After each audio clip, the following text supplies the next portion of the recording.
certo, né? Tá, beleza. Bom, a gente conhece, então, que há o costume de fazer, né, essa preservação de materiais, e existem diversos tipos de coleções.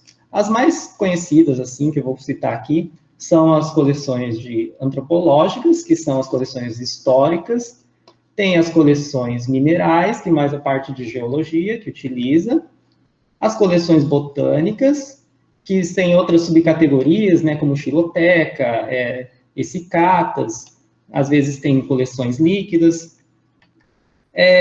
as coleções entomológicas, né, que é a dos insetos, as de zoologia de invertebrados, em geral, que são mais comuns em áreas litorâneas, né, onde você tem muitos espécimes marinhos, então, geralmente, se faz uma coleção de invertebrados em geral. A coleção de peixes, que é uma das coleções assim, continentais maiores que tem em volume, por causa da grande quantidade de espécimes que são coletados, indivíduos coletados durante as coletas, por rede, né, outros métodos. Coleções de mamíferos, que podem ser tanto empalhados, utilizando a taxidermia osteotécnica, que é o processo de preparação de peles e ossos, quanto em líquido também. Tem algumas coleções que utilizam preservação líquida. Coleções de ossos, caso seja o intuito, né, de trabalhar com esqueletos, a gente tem grandes museus americanos em que são abertos ao público, né, exposições com esqueletos mesmo. Coleções de aves, que podem ser tanto no método taxidermizado, assim, que a gente tem muito comum hoje em dia, como também em preservação via líquida. Porque a preservação via líquida, você preserva o interior do animal, né, as partes moles, as partes internas dele. Aqui, no caso, só está as penas, e os bicos e o crânio preservados. Coleções de algas, coleções paleontológicas, coleções de fósseis, e também temos as coleções vivas. As coleções vivas, elas geralmente, agora, né, atualmente, elas foram feitas para poder preservar banco de germoplasma, né, preservar sementes. E aqui a gente tem um exemplo da Noruega, que foi construída numa parte que há uma geleira, e isso naturalmente vai ser preservado com os anos. As sementes poderão ser retomadas para o plantio. Outro tipo de coleção bem mais recente, que são de tecidos e DNA, em que a gente preserva pedaços, fragmentos, né, de tecidos em que contenha bastante quantidade de DNA para a realização de estudos moleculares. E todo esse trabalho que existe hoje na sistemática e filogenética, hoje se usa muito DNA para fazer a identificação mais precisa de níveis taxonômicos. Vou apresentar um pouco sobre as coleções em geral, né, tanto botânica quanto zoológica. As coleções, elas são compostas de 3 grandes temas, que são os dados descritivos, que seriam os documentos que a gente tem de registros de uma espécie, os dados de nomenclatura taxonômica, que são os dados, né, que são trabalhados entre como você vai nomear um taxon, né, que existe toda uma regra segundo cada código de nomenclatura, ou tanto botânico quanto zoológico e micro-organismos, microbiológicos, e também tem os dados primários. Os dados primários são os materiais que estão depositados na coleção em si. Eles não necessariamente vão ter uma descrição, né, no momento, quando ele foi depositado. E tudo isso engloba uma coleção biológica, que é utilizada, né, como essa ligação que tem com a pesquisa, com o ensino e extensão. E fornece ferramentas para modelagem, né, de dados, para aumentar a qualidade dos dados, e a geração de mapas de distribuição, que a gente vai ver mais para frente, né, que existe hoje uma gama de sites e instituições que organizam somente os dados das coleções digitalizadas. Aqui a gente tem um exemplo de dados descritivos. Então, aqui foi um primeiro registro de uma espécie de Lycops. Então, essa espécie de Lycops foi descrita por esse documento aqui, um artigo, e foi designado um holótipo e um parátipo. Eu não sei se todos sabem a definição de holótipo e parátipo, mas, assim, simplificando, eu sempre dou o exemplo do celular. Cada um tem um modelo diferente de celular. E todo celular que foi projetado, ele tem um chamado protótipo, que foi o primeiro modelo que, a partir dele, saíram mais outras cópias. Na biologia, a gente tem o chamado holótipo, em que o primeiro organismo a ser descrito, ele que vai servir de base para todos os outros que forem identificados posteriormente. E os parátipos são aqueles que complementam a descrição desse holótipo. Pode ser animais de sexos diferentes, né, ou indivíduos mais jovens, ou coisa assim. Depende do grupo de estudo. Então, esses daqui são os dados descritivos. Aqui a gente tem locais onde organizam os dados de nomenclatura taxonômica, que são, obedece uma ordem, né, de código de nomenclatura. E alguns sites, como esse exemplo, a gente pode consultar qual a posição taxonômica que um determinado taxon está. Aqui a gente tinha um taxon antigo chamado Philomedusa azurea. Philomedusa azurea, que já não é válido. Se a gente fizer a busca nesse site, a gente vai descobrir quais todas as categorias taxonômicas superiores que ele possui. Então, a gente sabe que é da família Aenidae, a ordem Anura, dos tetrápodas, até chegar no máximo que é o Animalia, e ainda mais para cima, né, que diferencia todos os organismos. Aqui a gente tem os dados primários. A gente chega, né, vocês vão a campo, coletam insetos ou qualquer outro grupo, e vê e prepara esse material, que a gente aqui na coleção também faz, né, que é a preservação do espécime, que a gente aprende as técnicas agora. E esse material é depositado. Isso é apenas um dado primário que precisa de complemento, como os dados descritivos e os dados de nomenclatura, para que eles tenham uma informação bem valiosa numa coleção zoológica. Em relação a outras áreas do conhecimento, né, a sistemática, que está bem interligada com as coleções de história natural em geral, elas têm uma ligação, né, com os fatores hoje humanos e estudos de ecologia e conservação, que vai fornecer subsídios, né, para estudos de saúde pública, segurança, agricultura, de estudos de preservação e a pesquisa básica aplicada. Aqui a gente tem, então, um site que vocês vão consultar muitas vezes agora, na graduação, que é o chamado GBIF. Vocês, no final dos slides tem um link lá, depois posso passar para vocês.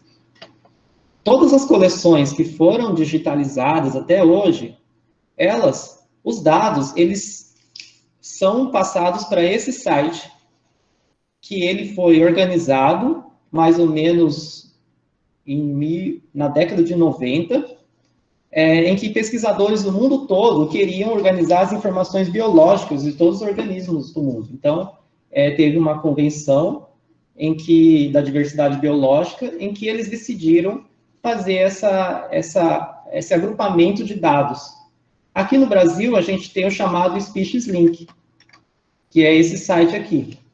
O Species Link era primariamente para organizar todos os dados biológicos que existem do Brasil, mas hoje em dia também tem outros dados da América do Sul e outros países.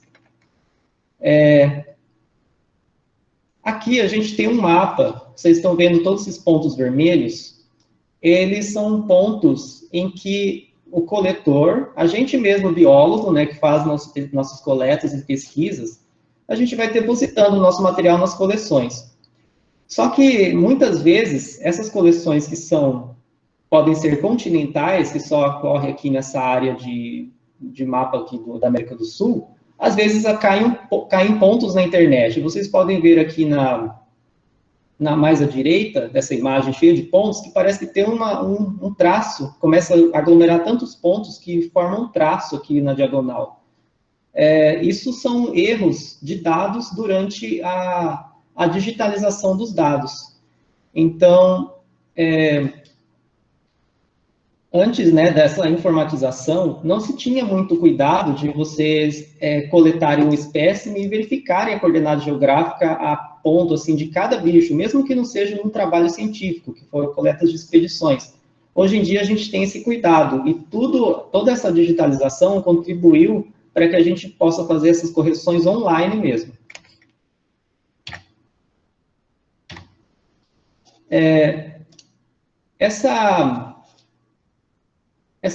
Esse vício, essa vontade, né, das pessoas organizarem ou saberem quais são os organismos que existem na Terra, não é exclusiva dos biólogos, né? Então, essa não é exclusivamente dos biólogos.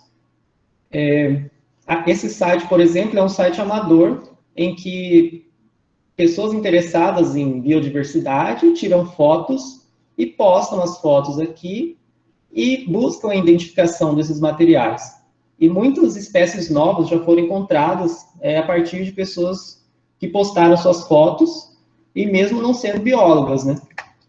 Ou qualquer pesquisador da área. Aqui a gente tem o Wikiaves, bem conhecido aqui no Brasil, né, que antigamente era só mais um site de postar fotos de aves. Hoje em dia ele é utilizado em muitos artigos científicos. Aqui na região nossa do Centro-Oeste foi criado um site chamado Biofaces, que é um site também para você postar as fotos de animais. E você tem essa opção de colocar várias informações, as pessoas podem comentar. É interessante essa organização de informações. E agora, o que está na moda mundial é esse iNaturalist aqui. Esse site, ele reúne as fotografias de todas as pessoas que, né, acessam esse aplicativo, tem para Android e iOS, tiram fotos do celular, automaticamente já pega a coordenada geográfica, e então posta, e aqui tem um monte de pesquisador. Pesquisadores interligados com o ORCID, com o currículo mesmo, com o currículo de pesquisador, eles vêm aqui, comentam o que foi identificado, e depois de identificado, né, você pode usar esses dados como no seu artigo mesmo, na sua pesquisa, quando se trabalha com grande volume de dados. Agora eu vou falar sobre a organização das informações. Bom, a gente viu, né, que existe diversas, aqui nos slides anteriores, formas de organizar os dados. Então, vocês veem aqui que desde o GBIF até esse Species Link, que está um pouco mais detalhado, você vê que cada linha dessa tem um registro e tem alguma informação, parece uma etiqueta isso. Então, temos o segundo registro, vocês podem ver aí, Filomedusa tomopterna. Então, a gente tem aqui em preto o código, que é ZUEC AMP 5591.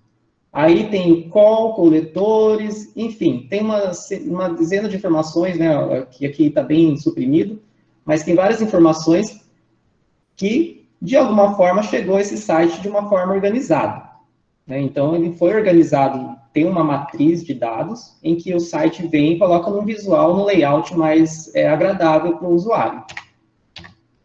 Assim como esse daqui, o Wikiaves, esse Biofaces. Então, como que a gente faz?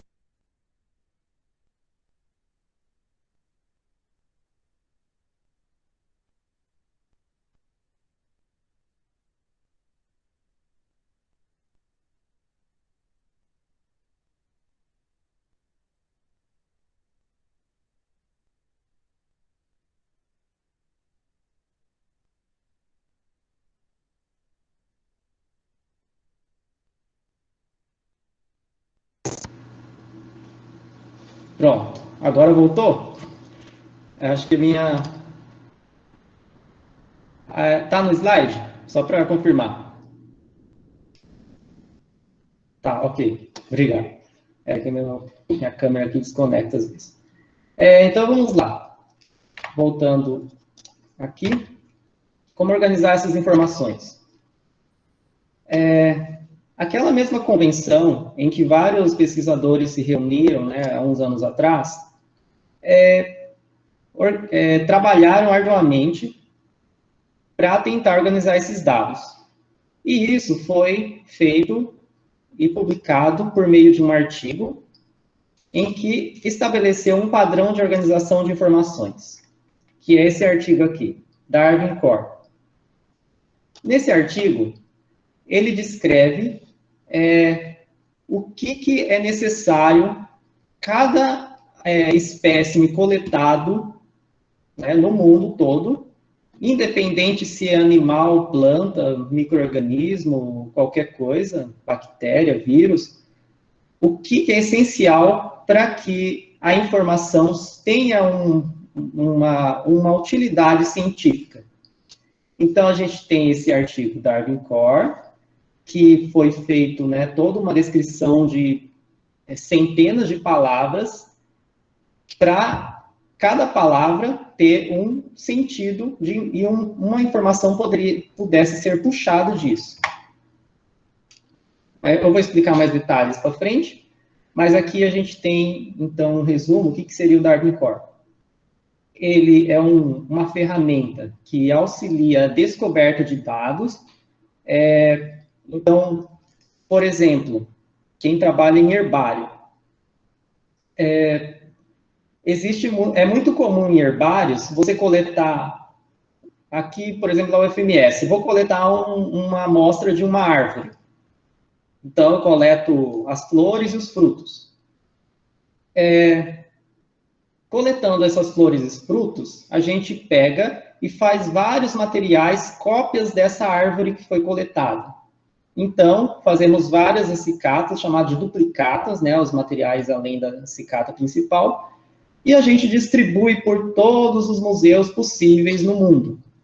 Então, vai separando a gente coleta uma amostra aqui e divide essa amostra com vários museus, quando possível.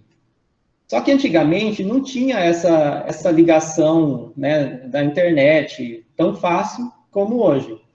Então, o que acontecia? Cada museu que recebia essa amostra de planta, essa essicata, acabava que eles identificavam como uma espécie nova.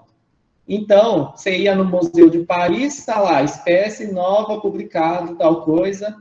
Ia no Museu Americano, era isso também. Ia na França, também estava como uma espécie nova. E aí, o que aconteceu? Com o advento da informatização dos dados, foi possível essa troca de informações entre museus, entre países, em que foram verificados e revisados, estudos de revisões, para que chegasse a uma conclusão. Não, aquela planta que foi coletada em Campo Grande lá, ela é a mesma que foi distribuída em todos os museus.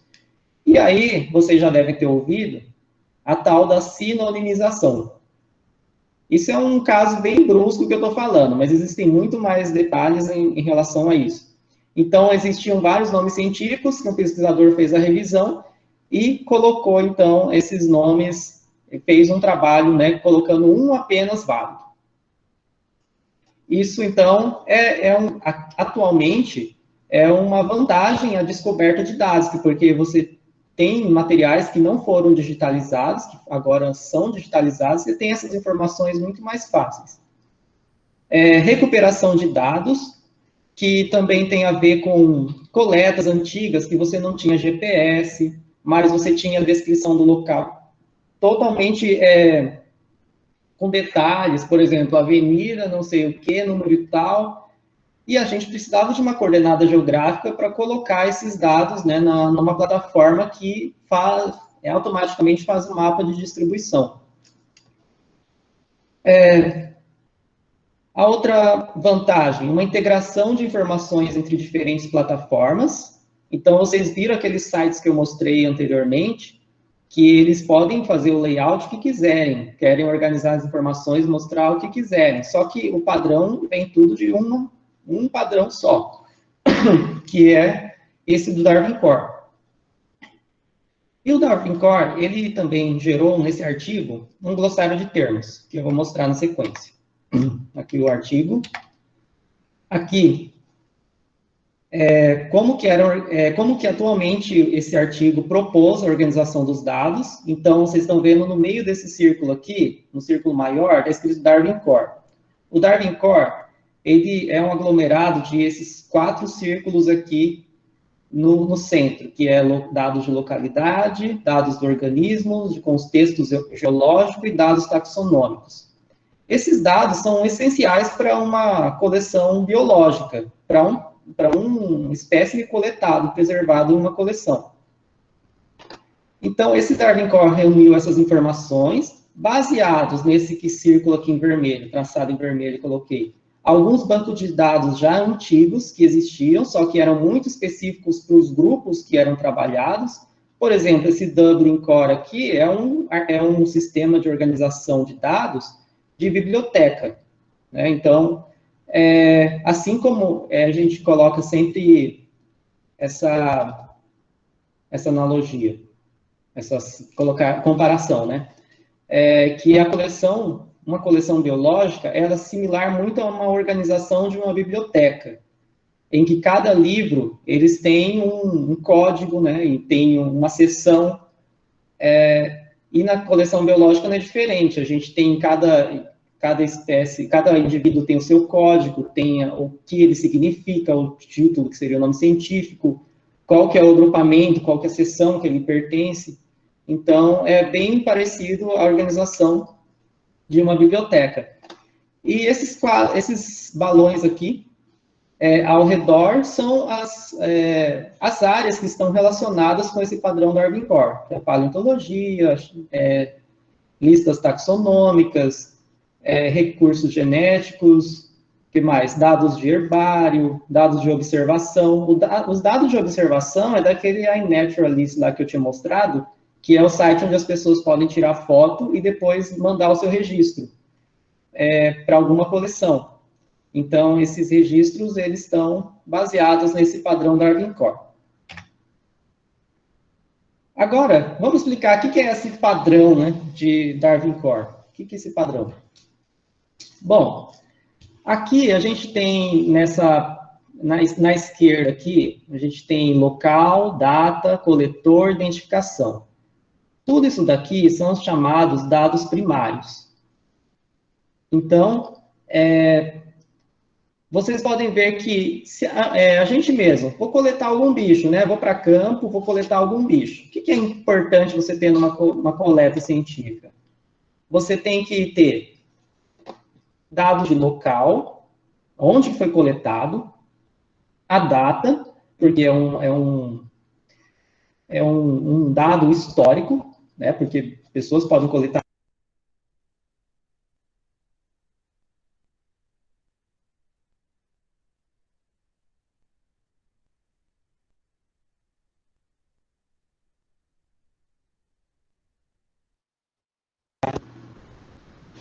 Pronto, voltou. Então, você tem os dados de local, dados de data, que é uma coisa histórica, coletor, quem coletou, e botânica, isso é muito importante, o coletor, porque quando se coleta uma planta, faz várias amostras de mesma planta. E o coletor, ele recebe um número, ele mesmo atribui um número no material que ele coletou. Então, isso facilita excluir dados que estão duplicados. Dados de identificação também, né, que são importantes. Aí, vou pegar só um exemplo aqui de local. Vocês podem ver que local não é simplesmente falar assim, Campo Grande, Mato Grosso do Sul, Brasil, sei lá, bairro, cidade universitária, ou coisa assim. O local, ele deve ser desmembrado segundo esse padrão de Darwin Core. Então, se eu falo local, e a gente está abrangendo uma coleção como dados para o mundo todo, não faz sentido eu deixar só, por exemplo, país, estado ou cidade e localidade. Porque a nossa coleção, os dados que estão aqui, podem ser usados por outras pessoas de outro lugar do mundo. Então, por isso que é interessante a gente colocar, adicionar informação, por exemplo, continente, né? Colocar aqui. As coordenadas também são interessantes de se inserir. Altitude, porque hoje em dia se trabalha muito com mapas de distribuição. E as espécies endêmicas, por exemplo, que ocorrem em lugares restritos e alguns específicos, né? Elas são essenciais você ter coordenada, porque você tem o dado de distribuição dela e pode determinar se é uma área que deve ser preservada, né, ou pode ou não. Assim como os dados de coletas aquáticas, que são rio, bacia, a profundidade, a gente tem os estratos, né, a parte bentônica, enfim, tem uma série de estratos aí na geologia e na ecologia que se usa para determinar a distribuição das espécies, a distribuição vertical, que a gente tem que levar em consideração. Então, por isso que esse local, ele foi aqui desmembrado, eu só peguei um exemplo, em todos esses em verde aqui na direita. E aqui, ó, vocês estão vendo uma nuvem de palavras, né, uma nuvem gráfica. Aqui vocês têm, então, bom, aqui você... Peraí. Uma janela. Acho que agora voltou. Bom, agora voltou. Aqui a gente tem uma nuvem gráfica, e nessa nuvem são os termos da Darwin Core. Então, lembra que eu falei que é um conjunto de termos, esse Darwin Core, em que essas palavras aqui, ou termos, elas têm um significado, é como se fosse uma incógnita. Uma incógnita em que você pode atribuir um valor. Poderia ser um X, um Y, um Z, né? Cada uma dessas daqui está colorida, mas é que você atribui um valor. E isso é organizado em uma planilha. Aqui a gente tem um exemplo de planilha, peraí, deixa eu ver. Aqui, vocês estão vendo essa planilha, ó.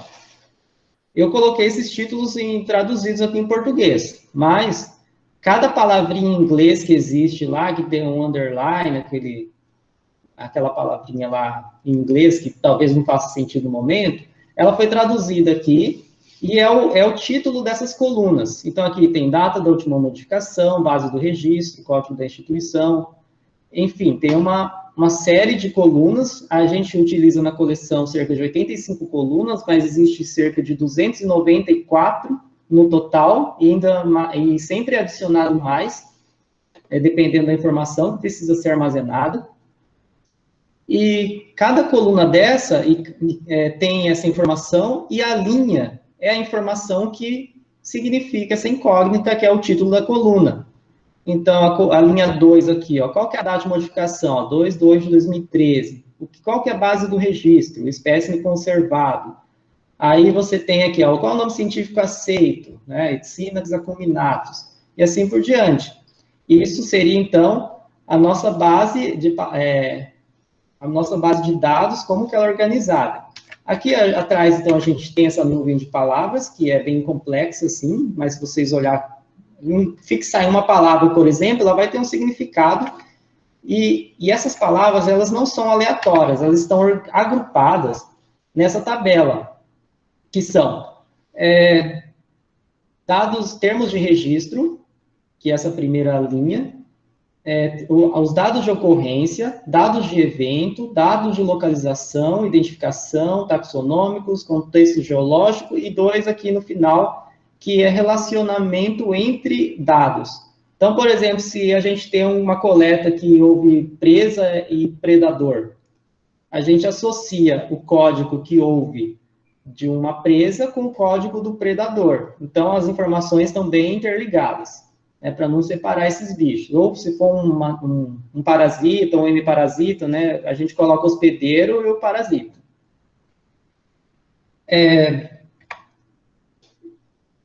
Tem um site, né, que tem um link lá no final, em que cada palavra, aquelas que a gente mostrou na nuvem gráfica, se você clicar, ela vai dar um exemplo, o que significa, vai dar um exemplo e vai falar para que é usado. Então, essa daqui, lembra que tem o agrupamento anterior, que é o termos de registro, de nível de registro, ocorrência, evento, localização. Aqui a gente tem termos de registro, ocorrência, evento, a localização.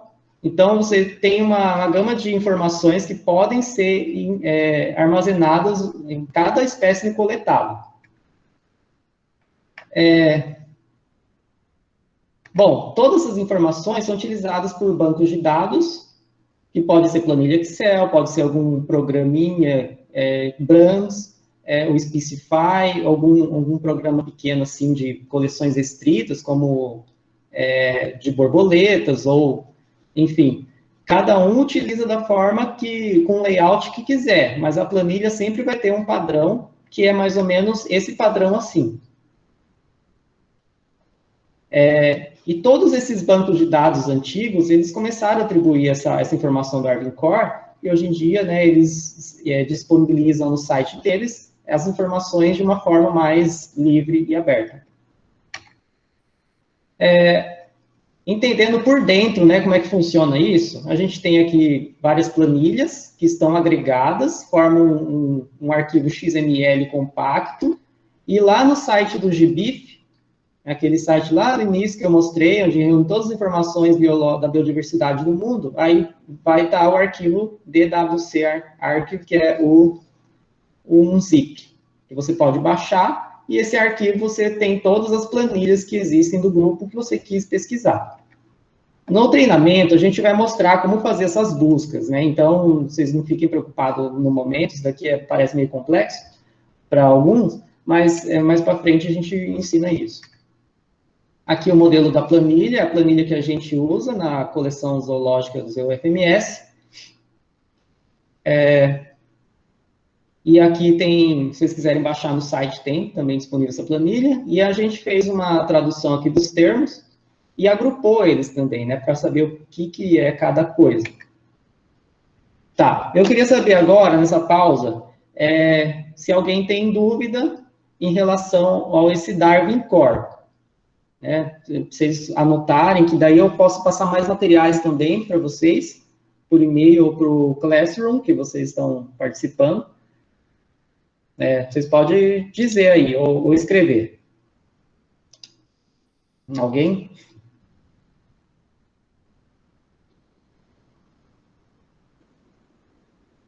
Ok.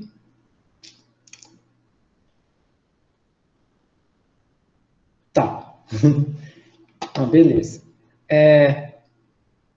Tranquilo, então. Qualquer coisa, esse material também vai estar disponível para vocês. Vamos lá. Dando continuidade. Como que se dá o processo de incorporação dos exemplares? Como que chega o material na coleção? O material, quando chega, ele é proveniente de coletas. Só que vocês precisam saber, vocês vão aprender como é que se faz as coletas. E depois a gente segue para a etapa de tombamento, e a próxima é a divulgação. A parte de coleta é mais o que acontece antes de entrar na coleção, o material. O tombamento é o nosso papel, é como a nossa biblioteca aqui da biodiversidade. A gente tem um tombamento e registra cada indivíduo, sabe como que é os métodos de preservação que deve ser feito para cada um. E a divulgação, que é quando a gente publica todos os dados já que estão digitalizados. A gente envia para aqueles sites de organização de informações da biodiversidade, como o GBIF ou o Species.Link. Bom, vamos lá então. Eu vou passar aqui de uma forma mais rápida, porque senão a gente vai tomar muito tempo. Para coleta, é necessário um projeto de pesquisa. Então, a gente não vai, vocês biólogos que têm formação ou iniciaram, a gente não sai coletando à toa, porque é ilegal e existe todo um processo de legislação. Existe toda uma legislação para fazer coletas de organismos biológicos. Para isso, precisa de um objetivo na vida, né? Um objetivo de que, para que você quer coletar? Então, precisa de um projeto de pesquisa. Quando você tem um projeto de pesquisa, você entra em contato com o órgão ambiental, que no caso é o IBAMA, o do CISBio, o ICMBio, e então você vai obter uma licença de coleta e transporte. Geralmente, isso vai estar vinculado a um orientador de vocês. Então, se vocês tiverem informação, ainda informação, vocês têm que contactar, né? Tem interesse em trabalhar com tal coisa, aí você procura um orientador, ele vai, né, te dar os nortes, e vai né, te encaixar algum projeto ou criar um novo projeto em que seja de interesse para o seu estudo. O método de eutanásia, que existe um comitê de ética, né, de como devem ser mortos os organismos, não pode ser por, não sei,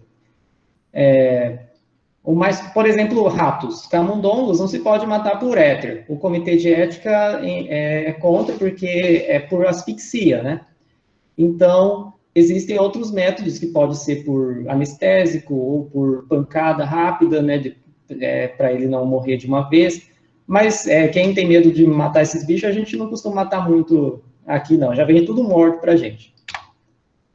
Acondicionamento em campo. Então, todo material que é coletado precisa ter uma preservação, uma fixação em campo, que é por algum líquido preservante, como formol, ou manter ele desidratado, ou coisa assim.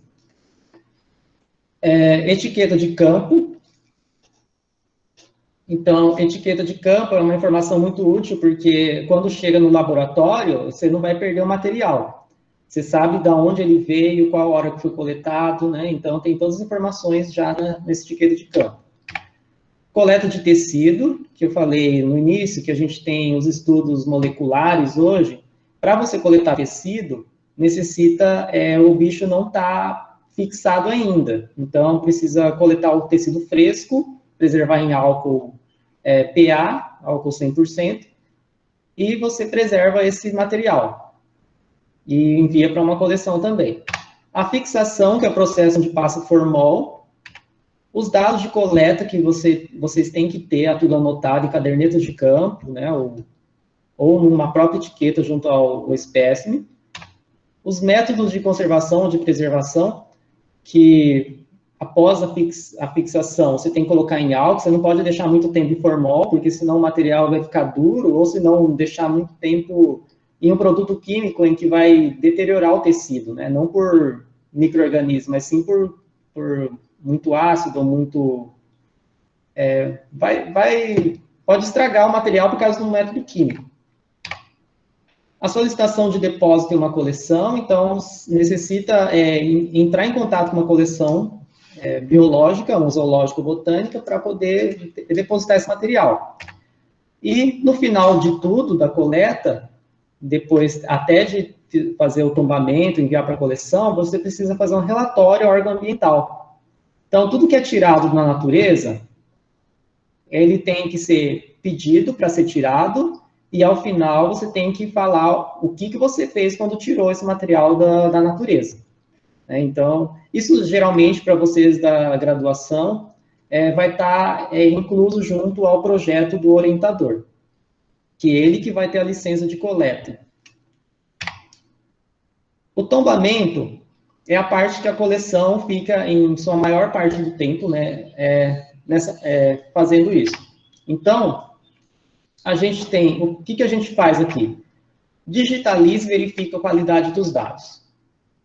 Então, tudo que o coletor passou por etiqueta escrito à mão, ou se ele passou por planilha, a gente tem que digitalizar ou verificar se os dados estão corretos. Então, todo o material que chega, se me passa uma coordenada geográfica, né, para a gente tem que consultar dado a dado na internet, procurar nos mapas, para ver se realmente aquela coordenada está batendo com a localidade que ele informou. Porque senão acontece aquilo que eu mostrei lá no início, que era um mapa cheio de bolinhas vermelhas, em que caía tudo no mar. Então, ninguém sabia de onde que vinham aqueles bichos, né? Porque as informações elas não foram verificadas antes de serem enviadas para divulgação. A qualidade do material.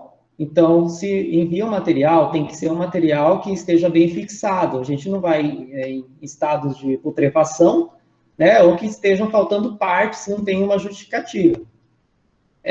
Conferir a compatibilidade do material dado, que muitas vezes o material que é passado não condiz com a planilha que passaram. Então, a gente não pode ficar manipular essas informações. Então, a gente envia para o coletor, a pessoa que quis depositar, para ela conferir se realmente o que ela passou de informação está batendo com o material que foi passado para a gente. Depois disso, a gente fornece, então, o número de tombo, que é o nosso código da coleção.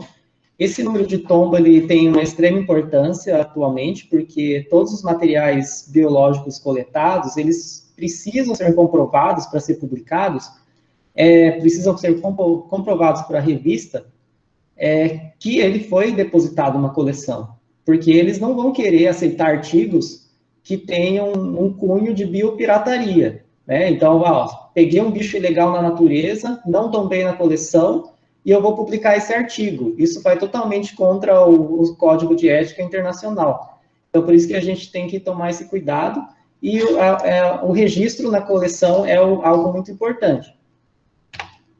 Depois disso, a gente faz o etiquetamento, ou pode ser inverso, que etiquetamento é o processo onde a gente atribui, a gente fornece o número de tombo, né, para o coletor, e também atribui um código no espécime. A gente tem que amarrar no bicho o código que ele recebeu de tombo. A gente verifica também o meio de preservação. Se ele já veio em álcool, tem que ver se esse álcool está bom, né? Se ele já veio alfinetado, inseto, tem que ver se ele veio nos padrões de uma coleção, né? Não vai, por exemplo, de animais alfinetados, alfinetar uma aranha. Chega uma aranha alfinetada aqui, não é padrão de uma coleção alfinetar aracnídeos. Então, por isso que tem que ter esse cuidado. Agrupamento de táxons em lotes, isso já é mais aqui no prédio, então a gente organiza esses bichos de forma que, como uma biblioteca, de forma que a gente possa acessar novamente essa informação, né? Não é só acumulado em uma sala. A etiquetagem dos vidros, que tem os animais dentro de potes, ou pode ser dentro de gavetas entomológicas, e o armazenamento nas estantes. Esse armazenamento nas estantes, eles podem ser tanto, né, em ordem alfabética ou em ordem de filogenia. E, por fim, a gente tem a divulgação. A divulgação, ela vai desde os ambientes que a gente proporciona para o usuário até as informações que são digitalizadas e enviadas na internet. Então, a gente tem aqui o armazenamento em ambientes específicos de conservação. Quando vocês visitarem a coleção, vocês vão ver que a coleção úmida fica separada da coleção seca, insetos têm que ficar bem longe de parte úmida, as peles têm que ficar longe das áreas úmidas também, né, para não mofar.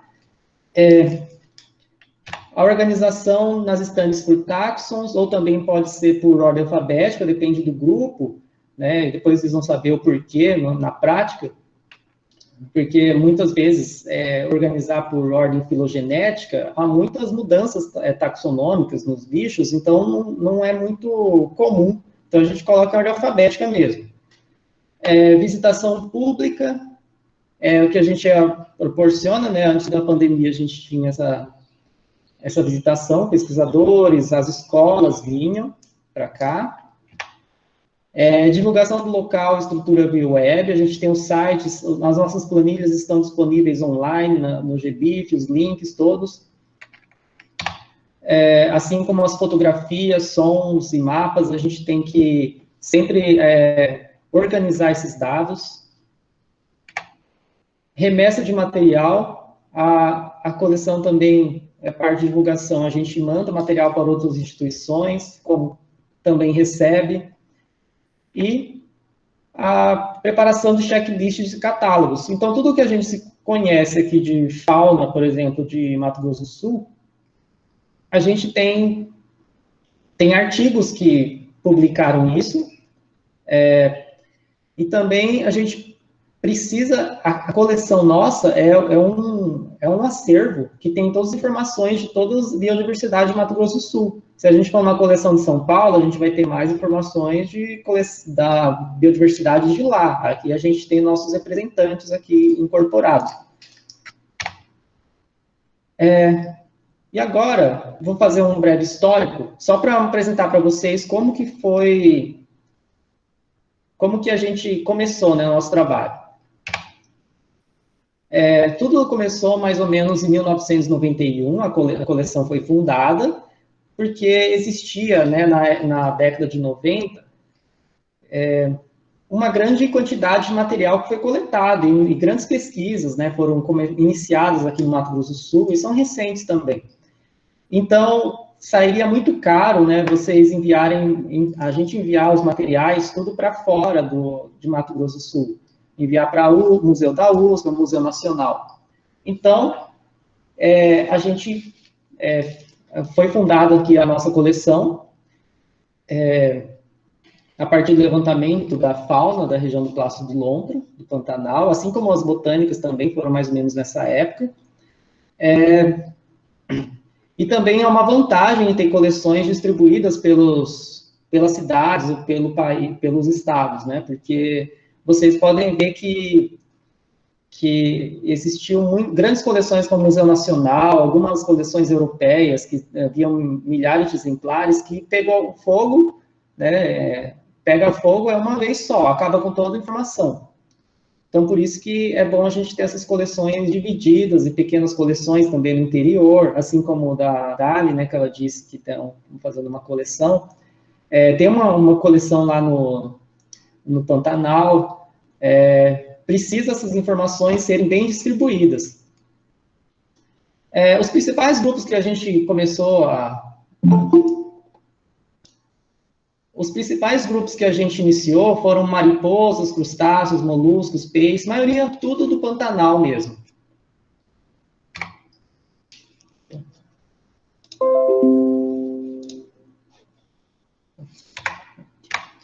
Tá.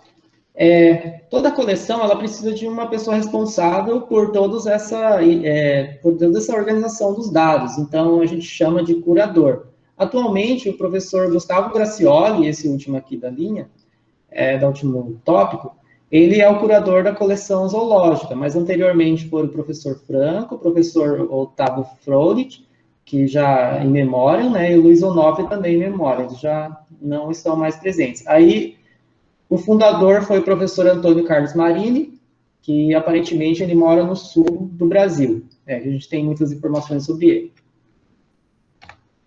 A gente recebe, então, exemplares tanto aqui do Brasil, como já recebeu de Portugal, exemplares da Índia, da Guiana e do Caribe. Aqui a gente tem um mapa de distribuição, vocês podem ter uns quadriculados, isso daqui está um pouco desatualizado, mas os quadriculados são as áreas que a gente tem animais provenientes dessas áreas. Quanto maior o círculo, maior a densidade aqui de material coletado. Então, pra vocês terem uma noção, a gente tem do Brasil inteiro aqui, né, e outros países aqui da América do Sul. Apresentando, então, para vocês como que a gente está organizado aqui, né, no InBio. Para o pessoal que está chegando agora, vocês, né, da biologia, nosso projeto é oferecido para o Instituto de Biociências, né, aqui dos cursos de Ciências Biológicas, bacharelado e licenciatura. Então, o Instituto de Biociências, que é independente, né, do CEPAM, por isso que a gente não poderia, assim, legalmente, né, colocar esse projeto já para os alunos de fora, porque também tem a coisa de logística também, né? Então, a gente forneceu esse projeto aqui para o InBio. Então, Aqui a gente tem outras unidades técnicas aqui embaixo. Nós somos a UT Coleção Zoológica. Também temos nossa irmã aqui, que é o nosso irmão, que é o Herbário, que é uma coleção de plantas, e a coleção do Biotério, que é uma coleção viva, né? Mas é mais a fins de apoio a outros laboratórios que utilizam camundongos, outros animais para estudos clínicos. Aqui estamos nós, aqui o professor Gustavo Gracioli, que trabalha com morcegos e ectoparasitas de morcegos. A Andressa, que aí se apresentou, que ela trabalha com membrácea, de insetos em geral. A Andressa aí, ela manja tudo. A parte de peixes, o Neto, conhecido como Neto. A Liliana Piatti, que trabalha com a parte herpetológica. Eu que trabalho na parte botânica, que é o mais diferente aí de todos, mas é na parte de leguminosas. Mas essa parte de gerenciamento aí, vocês podem ver que sou eu que vou de dados, né? No gerenciamento de dados, planilhas, aí vocês podem ver que é eu que mexo nessa parte, não fico mais com grupos específicos, né? Que é muito mais aplicado os estudos que o pessoal tem a especialidade aqui. O Gustavo Gracioli, então, vamos lá. Vou apresentar. Ele é o curador, formado em biologia, mestrado e doutorado em entomologia, as linhas de pesquisa, taxonomia dos grupos recentes e ecologia de ecossistemas. As atividades, ele é o gestor, né, desse acervo e elabora os projetos. A Liliana, ela é bióloga, ela formou aqui em Campo Grande também, biologia, mestrado em ecologia aqui no FMS e doutorado em ecologia na USP. As linhas de pesquisa é ecologia de comunidades, herpetofauna do Pantanal e chácara. As atividades na coleção são gerenciamento das coleções de répteis, auxílio de desenvolvimento de pesquisas, herpetologia, então ela também auxilia em campo, e a nossa parte de treinamento e coleções, ela faz a de herpetológicas. A Andressa, graduada aqui em biologia, também no FMS, de Campo Grande, mestrado em entomologia no FGD, ela trabalha com taxonomia de membrácide, hemíptera, e as atividades na coleção são o gerenciamento do laboratório de zoologia, então ela é técnica do laboratório de zoologia, mas ela dá o apoio aqui para a gente na coleção zoológica. O gerenciamento da coleção didática de invertebrados, digitalização e manutenção de coleções de invertebrados, auxílio de desenvolvimento de pesquisas entomológicas e treinamento aqui nas coleções entomológicas para a gente. O Neto, o Francisco Severo Neto, ele é técnico de laboratório também, como a gente, graduação aqui na UFMS, mestrado na UFMS, e está fazendo seu doutorado em ictiologia, na parte de ictiológica na Unesp. A linha de pesquisa é peixes da bacia do Alto Paraguai, e também, né, auxilia aqui as atividades do gerenciamento de acervo de peixes e mamíferos. Peixes e mamíferos, vocês podem falar com o Neto. Pesquisas, né, em peixes e aves, coleção didática de vertebrados, ele gerencia, o treinamento em taxidermia e osteotécnica. Então, a parte de taxidermia e preparação de esqueletos é com o Neto. E eu também sou técnico aqui de laboratório, formado na UFMS, mas em Três Lagoas, mestrado aqui em Biologia Vegetal, e também estou um curso mais ou menos aí parado, mas estou no sistema de formação. E a minha parte é taxonomia vegetal, então se você quiser identificar planta, é comigo. Mas as atividades aqui na coleção é o gerenciamento de dados, documentos da coleção, restauração do acervo de morcegos, que é algumas atividades que eu tenho feito, auxílio de desenvolvimento de projetos de zoologia e botânica, e o treinamento na parte de gerenciamento das coleções biológicas. Então, na parte de gerenciamento, vocês podem contar comigo. O acervo em si. A gente tem cerca de 110 mil espécimes. Agora a gente vai ter mais, porque nessa pandemia a gente não fez muita atualização dos registros, mas tem mais de 110 mil espécimes, mais de 30 mil registros ou tombos. São 40 grupos que eu agrupei aqui nesses tópicos, são 40 grupos que a gente tem depositado na coleção. Todos esses, o único que não tem de animais são aves, que está em Três Lagoas. que é gerenciado por outro docente. Então, a gente tem acantocéfalos, artrópodes, moluscos, parasitas, vertebrados, fósseis e os tecidos. Aqui a gente tem uma noção do quantitativo, nesse gráfico de pizza. O que a gente tem mais de tombo, de registro, são os anfíbios. Os anfíbios, depois vem o donata, depois vem os peixes. Eles estão quase equiparados aqui. É que os peixes, aqui está agrupado tudo por espécies, né? Os odonata, por exemplo, eles são, cada bicho, cada exemplar recebe um número de tombo. Então, cada libélula que chega, ela recebe uma etiqueta. Os peixes, eles não são identificados, registrados por indivíduo, mas sim registrados por lote. Então, por exemplo, a coleta tal, no dia tal, de tal espécie, ela recebe um registro, que é o código, o número de tombo. Os anfíbios é individual também. E o restante também é individual. E a gente tem uma separação, que eu vou mostrar mais para frente, dos mamíferos.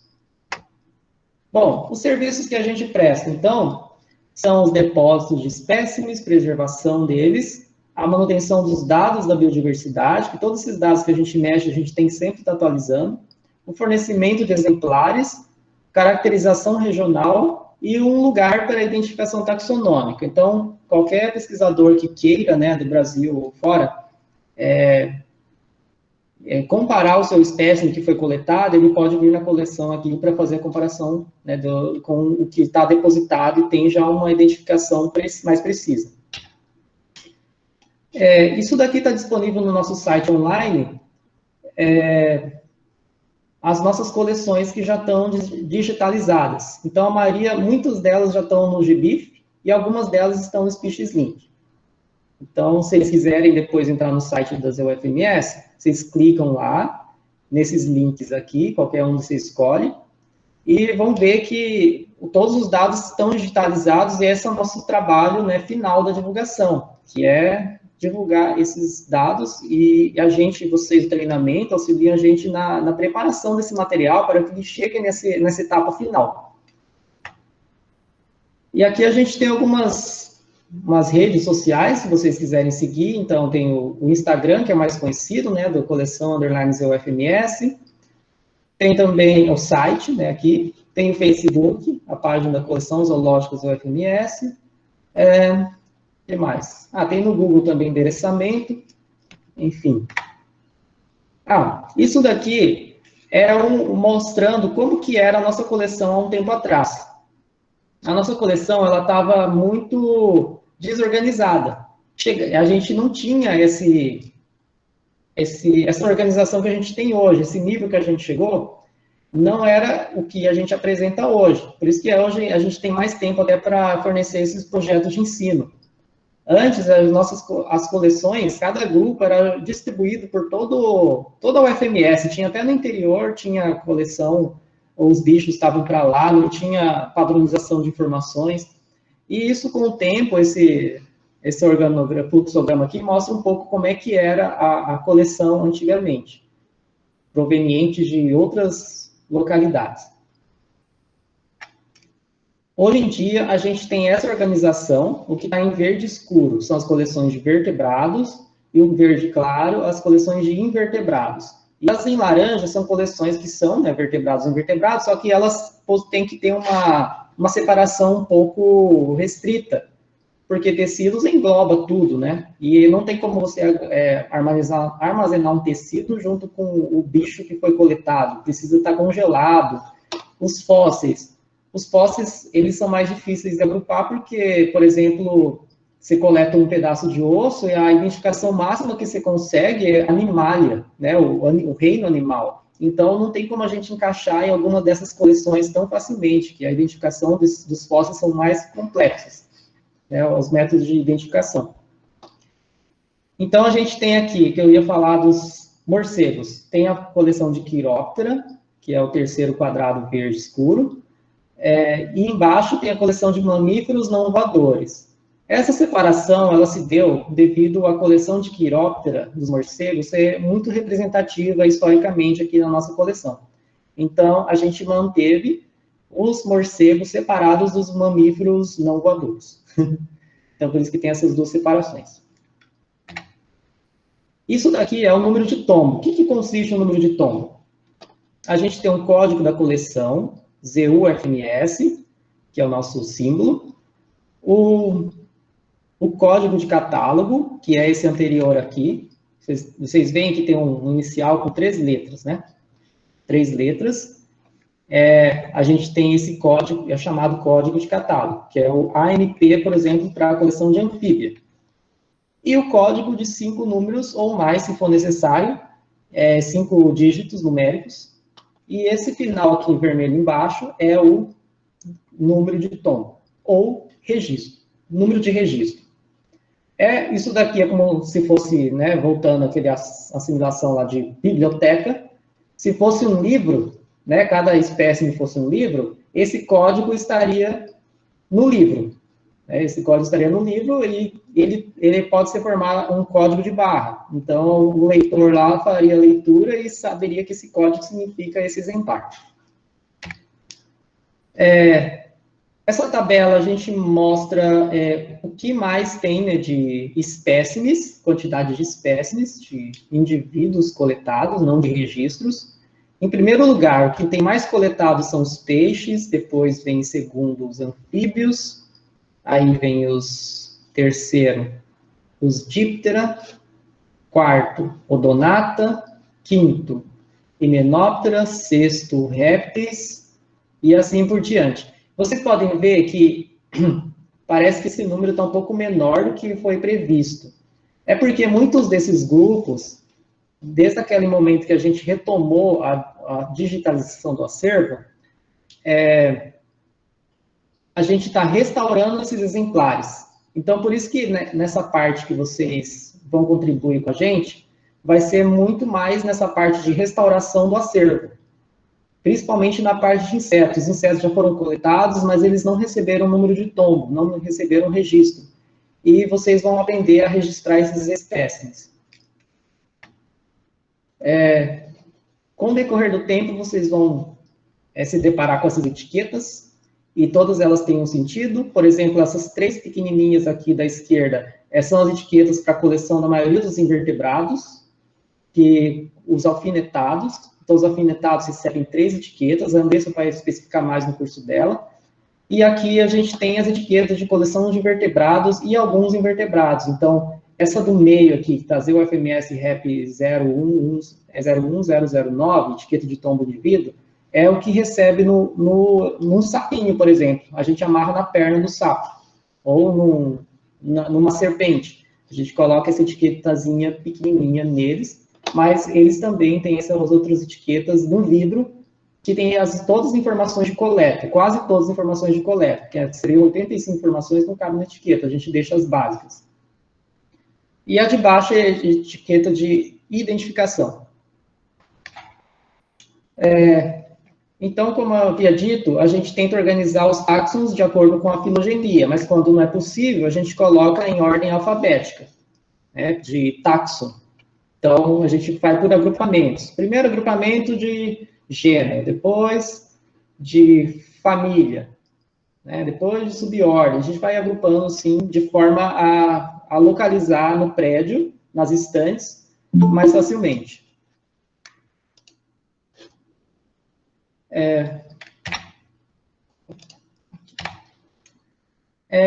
A gente também está envolvido muito com a parte de emissão de documentos para projetos de monitoramento ambiental, de licença ambiental. Então, por exemplo, vamos construir uma usina nova aqui no interior de Mato Grosso do Sul, uma usina. Todo projeto, né, necessita de uma licença ambiental, e essa licença ambiental, um dos documentos é a gente que tem que fornecer, porque todo material que for morto nesse projeto, ou todo material que for necessário mesmo ser coletado, eles vão ser depositados em alguma coleção.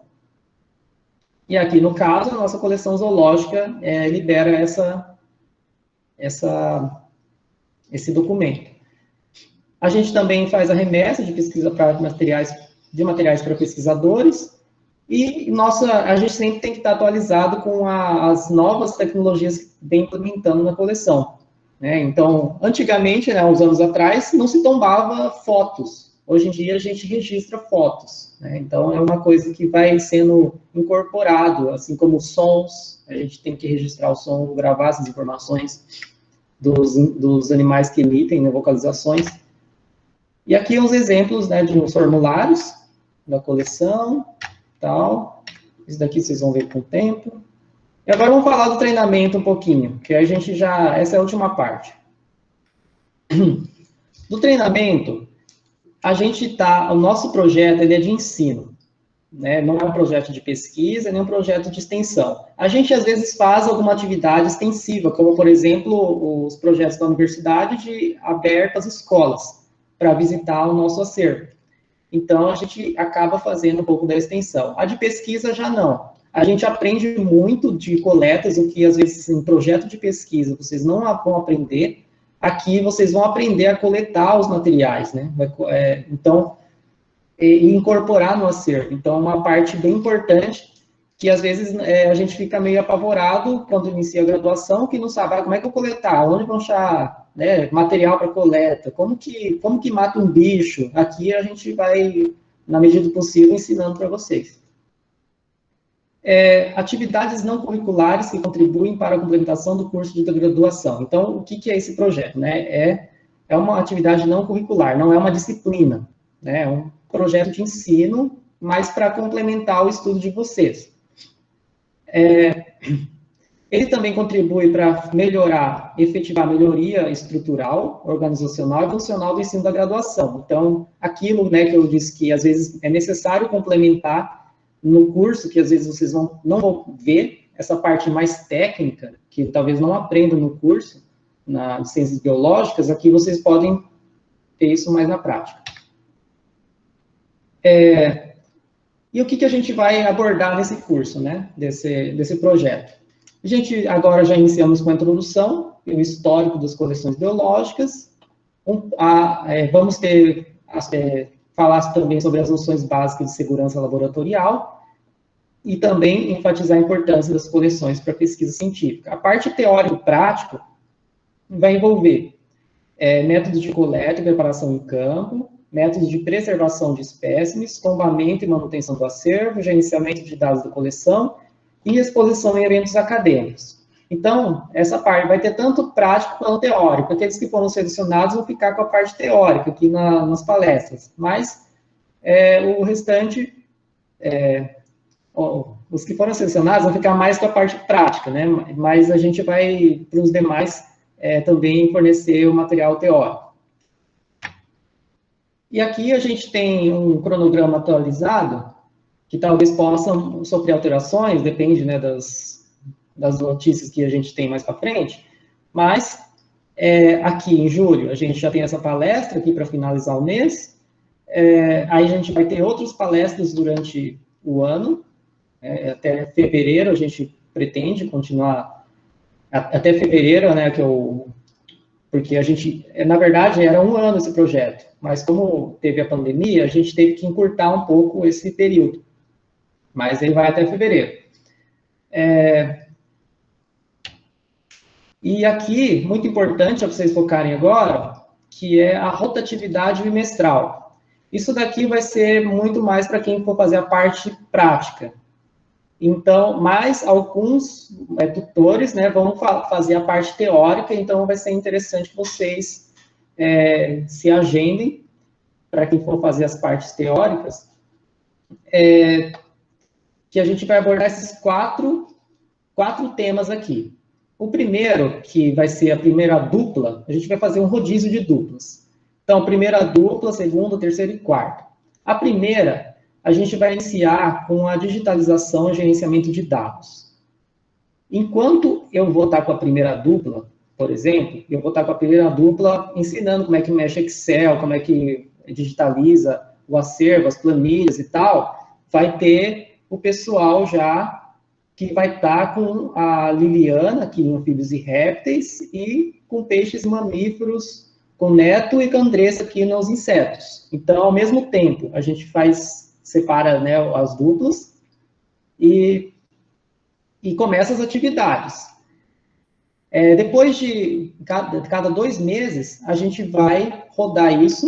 Talvez a gente tenha que encurtar um pouco devido ao período curto que a gente tem. A gente vai rodar essa dupla de forma que todos vão passar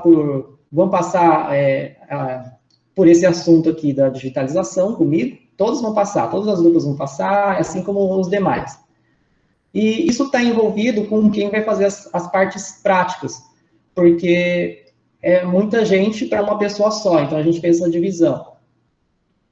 Para todo mundo aprender tudo. As atividades mais frequentes, então, que a gente tem, são dos tombamentos de espécimes, as atividades práticas mais frequentes. Se a gente já for liberado, né, presencial, então a gente vai fazer as escalas, o pessoal vir, e a gente começar a trabalhar com esses exemplares que precisam de restaurar ou precisam ser tombados. Aqui umas imagens de alguns projetos que algumas datas importantes aqui do projeto.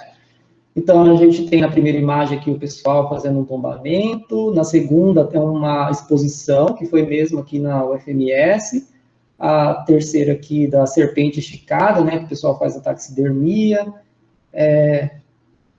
Tem bastante exposição, né, então, isso é bem interessante vocês terem o pessoal de licenciatura também, né, que acho que é muito bom para eles aprimorarem os métodos, se quiserem fazer plano de aula, assim, né, para incrementar, né, os seus estudos, é interessante aproveitar essas fases aqui das exposições. Em relação agora ao desempenho de vocês, né? Então, a gente avalia alguns pontos aqui, que é o comprometimento organizacional, mais para a parte que está na prática, né? Então, a gente dá toda essa parte teórica, vocês podem perguntar, né, tirar as dúvidas, mas quando for chegar na parte prática, é interessante que vocês tenham uma iniciativa, assim, né?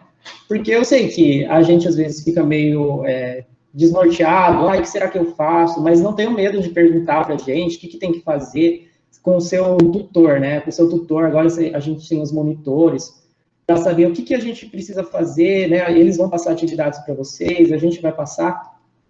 Vocês também, né, cumprir os horários que foram marcados, não chegar com atraso, coisa assim. Aqui também ajuda, quando a gente vai fazer exposições, por exemplo, ajuda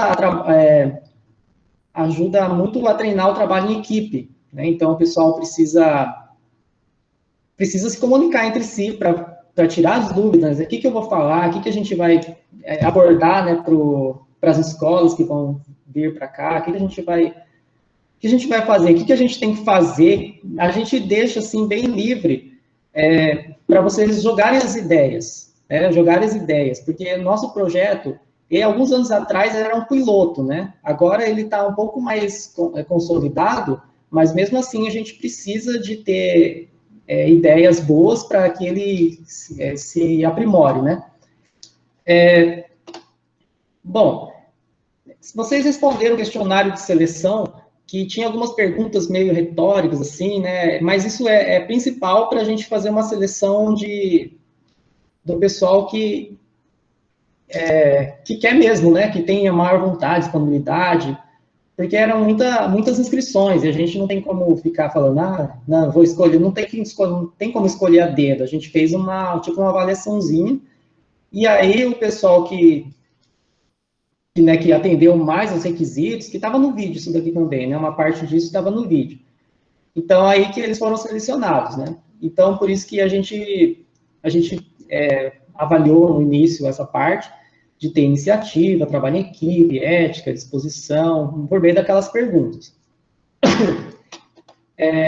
E tudo isso vai formar o quê? Né? Essa parte de administração de condição de trabalho, a produtividade, qualidade, desse quadrado laranja aqui, utilização dos recursos, são as nossas metas e os resultados para vocês se formarem e ficarem habilidosos aqui nessa parte ter uma capacidade, uma formação da capacidade técnica, saberem se atualizar,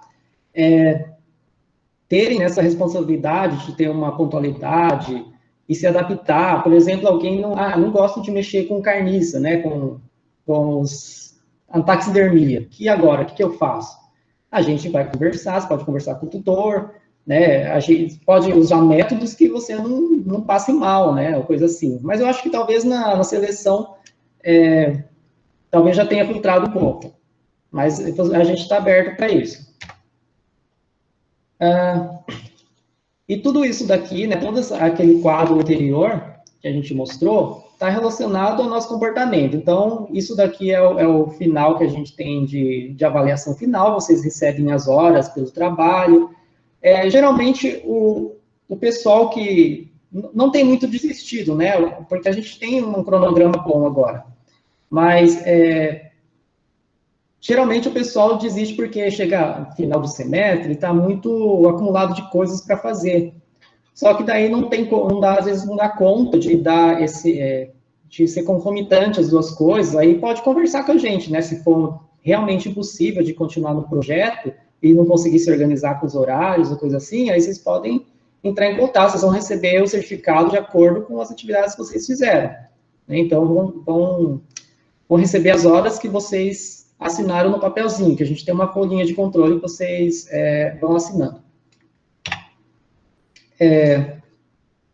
E o que forma as habilidades específicas, né, que é isso daqui que vocês vão treinar com o tempo, que é atualização, capacidade técnica, flexibilidade, adaptabilidade, pontualidade. Isso daqui vai formar vocês no final, né, uma parte técnica muito boa. E aqui também já falei, vamos ver aqui.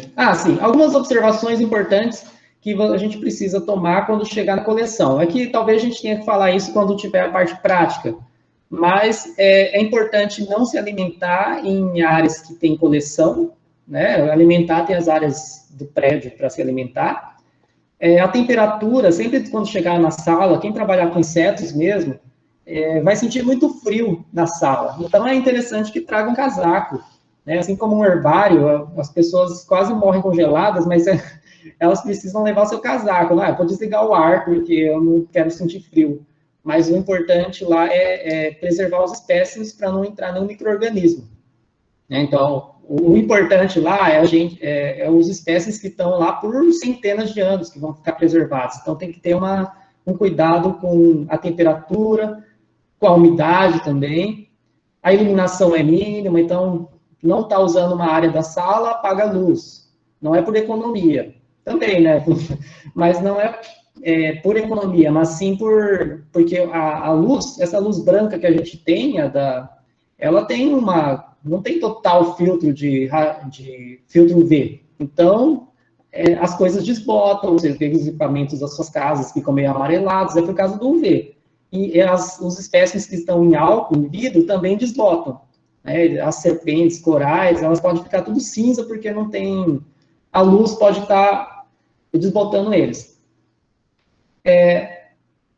O material deve ser manipulado em sala apropriada, né, que tem as condições ideais para você não ficar sufocado com produtos químicos.